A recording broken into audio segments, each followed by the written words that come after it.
A new six-part series on CNA's On the Red Dot explores some of the solutions that young innovators have come up with. Singapore is actually one of the top countries in the world in terms of energy use per capita. We're more than twice that of the US and nearly 5 times that of Malaysia.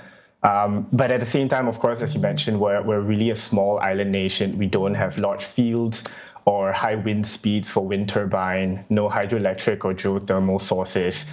And we don't even have a lot of space for solar panels, but at least we do have a lot of rooftops sitting around which are mostly empty. And if we do maximize those rooftops for solar panels, we estimate that they could actually contribute up to about 10 to 15% of Singapore's total energy usage. In Singapore, there are also parties who are exploring pilots to import clean energy, either through Malaysia or even through underwater cables from Australia. Oh, interesting. Okay, so moving from the skies above to the sea below. Samantha, I understand that you've been enthusiastic about marine conservation since you were a teenager, but what happened that sent you this urgent message that Singapore really needs to reduce our carbon footprint, and what drives your passion for the ocean?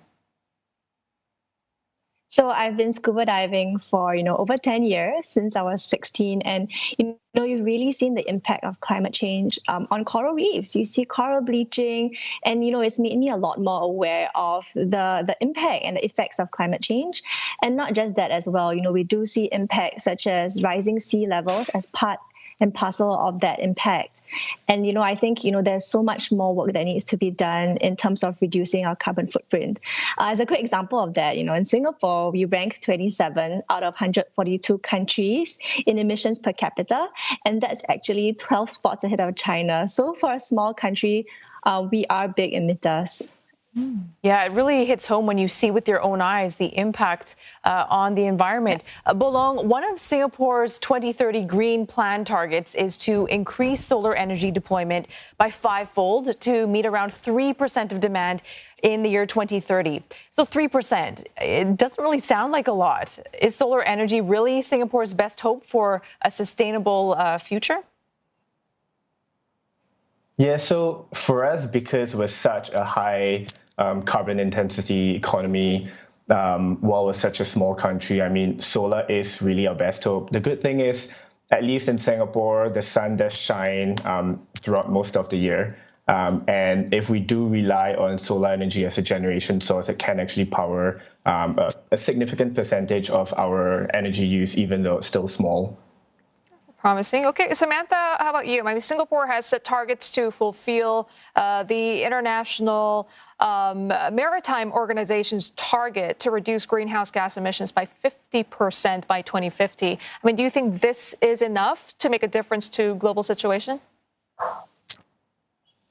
Well, I think, 50% is a good target, but, Singapore has to be the leader. As being in one of the biggest maritime shipping ports, we have so much that we can do. So, although I think 50% is a good benchmark, we should definitely aim to, really look at how can we reduce our impact of, fossil-based fuel, especially for the maritime industry, and, look at how we can innovate to, use renewable energy, however, we get there. Yeah. Samantha, the Green Plan also happens to mention getting at least 20% of schools carbon neutral by 2030. How big of a start is that, particularly for the younger generation? I think, that's a very big start. Growing up, you realize how important having the right form of environmental education is. It really shapes the mind of the youth. And we do see that now. We see so many youths who have such a big interest and passion to make a difference for the environment.